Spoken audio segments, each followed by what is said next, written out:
Hello everyone, চলে আসলাম আমার একটা নিউ মিনি ব্লগে। তো এটা ছিল হচ্ছে আমার দীঘার ব্লগ। তো আমি এতদিন পর আপলোড করছি, তার কারণ হচ্ছে আমি এসেই অনেক কাজের প্রেশার হয়ে গেছিলো, তাই জন্য আর এডিট করে উঠতে পারিনি।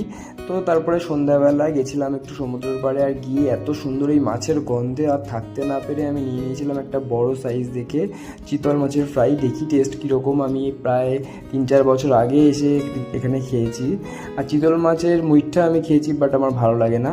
বাট এই চিতল মাছের ফ্রাইটা অসাধারণ ছিল খেতে। তারপর খাওয়া দাওয়া করে একটু সমুদ্রের পাড়ে চলে গেছিলাম একটুখানি ঠান্ডা হাওয়া খেতে, মাইন্ডটাকে একটু রিফ্রেশ করতে। সমুদ্রের সামনে আসাই হচ্ছে একটু মাইন্ডটা রিফ্রেশ করার জন্য। খুব কাজের যা প্রেশার থাকে একটুখানি হালকা লাগে। তারপরে চলে এসেছিলাম একটুখানি ছোটো টুকটাক কেনাকাটি করতে। তারপরে মায়ের জন্য এই আয়নাটা নিয়ে নিয়েছিলাম।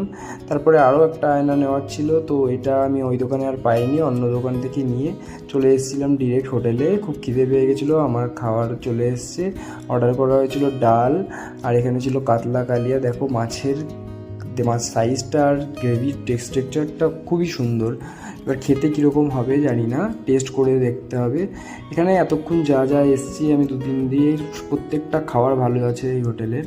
তো তারপর এই মাছের গ্রেভিটা দিয়ে একটু খেয়ে দেখলাম, তো খুব সুন্দর করেছে।